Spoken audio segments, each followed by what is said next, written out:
Alright, so here we are with our second video in the series of unboxing these Cosmic Legion figures. Today we have the TU5CC Sentry, which in reading the story, that TU5CC stands for the Traders Union of the Five Circles of Cosmerium. Alright, they're kind of the bad guys. They're the ones that own this prison that's called Haval-Qatar. And this is our Sentry. So stick around, I'm going to get him out of the box and we'll give him a quick review. Alright, so we got him out of the package, but as always, first thing is first with our Four Horsemen figures. We have the background that comes on the inside of the package. Again, I always save these, whether I keep the boxes or not. I'll usually take these out, flatten them out, stack them up. You know, you could put them in a binder, you could put them in a box somewhere. Just so you have them. I mean, how great of a shelf display is this going to make? You know, especially if you've seen any of my other videos, you'll know I have these Calac shelves that have the smaller cubes that are 13 by 13. These really will take up a good amount of that space, and they're already done. You know, don't have to fiddle with all the foam and the crafting skills and everything. You can just plop one of these on the shelf, put some figures in front of it, and there you go. Love that background. That's an awesome background. Alright, so here's our Sentry. Here's what he looks like up close. Basic art, I mean not basic, but regular articulation for one of these figures. You know, they got the shoulders out and in. Looks like the shoulder piece might restrict that outward movement a bit, but forward and back is good. Got the elbow swivel, got the forearm swivel, hands and wrists, what they normally are, right? We can go around, we can go in and out. Head is on the ball joint. Waist turns. I don't believe there's going to be an ab crunch in here because, I mean, look at this chest piece. That is just very detailed, but very chunky. I like this. This profile is pretty crazy, right? Love all that detail, all that machinery and armor and stuff. Like I said in my initial video with this, when I first saw this guy, had I not known about the alternate head or anything, I might have even thought he was some kind of an android or robot, right? Because he's very mechanical looking. Legs out on a ball joint, knees bend. Looks like one knee bend there. But really, I mean, how much more are you going to want to flex that leg? Ankles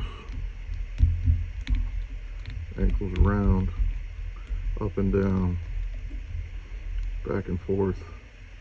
Pretty solid figure. I mean, all these figures are solid. I hate that I keep repeating myself about how much of a fan I am about the details and the how Four Horsemen capture all these details and stuff.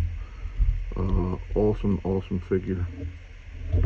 In reading a little bit about them, so this is the Sentry, or maybe like the prison guard, right? The Haval-Qatar facility is a prison, and it's kind of like a mad science lab, and they house, you know, political dissidents and inmates and stuff, and they experiment on them, and they make them fight gladiator style.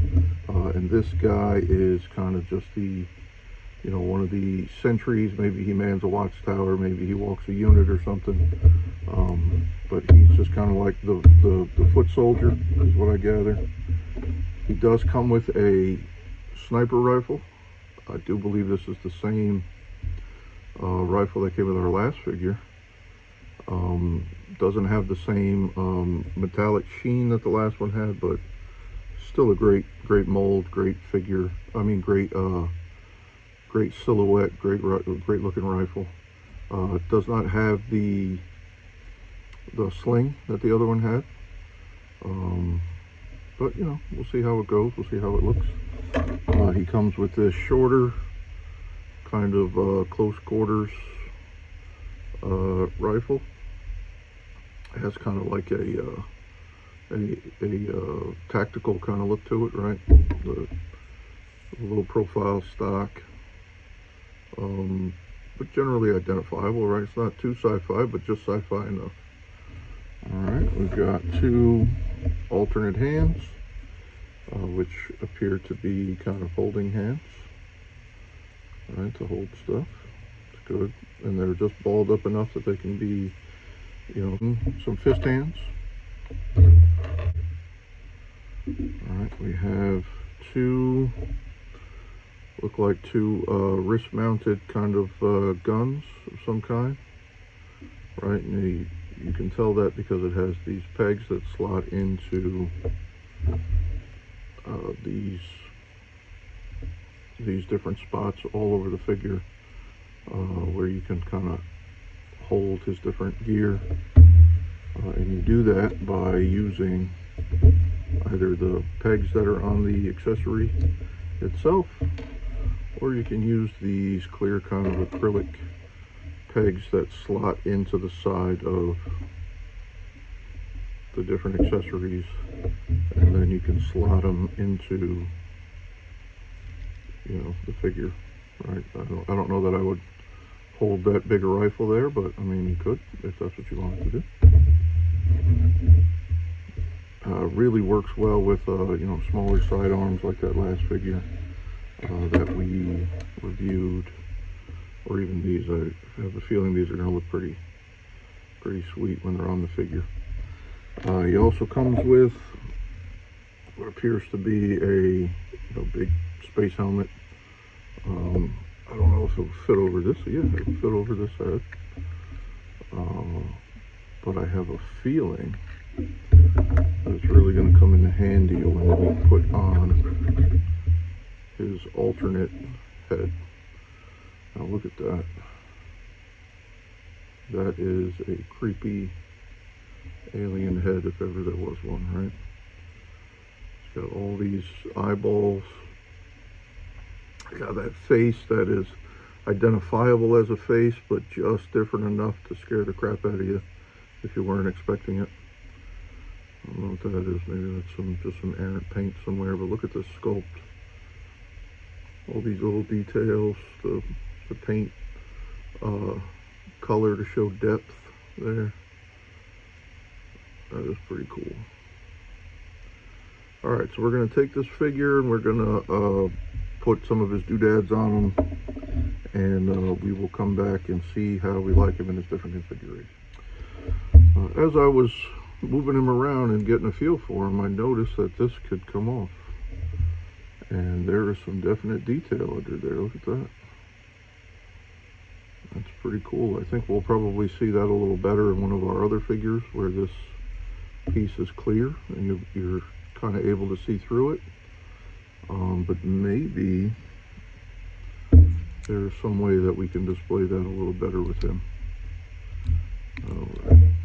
All right, so here's our Sentry, just basic. You know, he's got his little tactical rifle there. He's got his little wrist cannon in. Pretty intimidating looking. I don't know that if I was an inmate in this prison I'd be doing a lot of rebelling, but that's pretty awesome. I will add that he's not really able to kind of hold this with both his hands, right?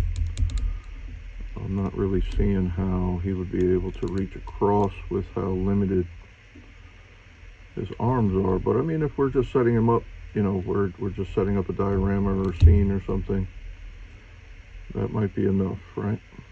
To get it on the right angle, turn his head looking this way. He kind of looks like he's holding it with both his hands. All right. Pretty awesome. Here's our guy again with his alternate head. I will caution, this head was a lot stiffer than other figures that I've gotten, so I did have to warm up this neck joint. The neck also comes out, so I had to, when I tried to pop the head off, I pulled the head and the neck out together. So be careful, very stiff. But God, the detail on this is just awesome, and the original sculpts, the new characters. This is great to have. I'm a big vintage collector. Ninja Turtles, G.I. Joes, and all that stuff. And it's just, it's great to have new figures, but it's even better sometimes to have actually new characters, right? Instead of 15 of the same character. Here he is with his space helmet, pretty dynamic looking, I think. Just an all-around solid figure. This is something that might even be worth getting a few, and given some kind of maybe like distinction in paint, or figure out how to tag a rank structure onto them or whatever. And you can kind of army build these figures, right? Because the original head that comes on the figure is just generic enough that it could be anyone. There could be a whole army of these characters, and then you can even individualize, if you want to do some scars or some damage, or some war paint, like if you're kind of thinking about like Predator, Yautja distinctions, you could do that stuff with this figure. And it's that base gray, I think, would look great if you punch it up with a color here or there, and they really give you that option to do that. You don't have to do a whole lot to individualize figures like this. Really solid figure. All right, and there he is, the Prison Sentry. He's got his long rifle. I'll just show you, we pegged this closer combat rifle to his back. He's got his wrist cannons, and he's on patrol, right? When you're world building and coming up with new characters and new situations, it's kind of great to have all of these options of things to do. Just using your imagination, straight Muppet Baby stuff. Using your imagination to get through your day and to pass your time. Great stuff. Alright, so if this is the kind of content you like and subscribe. Come back for our next video. And by all means, take a trip through our previous videos. Alright, I won't know what you want to see if I don't get any comments, so feel free to comment. I do respond as much as I can. So hope to hear from you, and see you on the next one. Alright, here's our guy on his prison unit. Just to show you kind of how that background looks. If you want to just use that as your diorama base. Look how great that looks.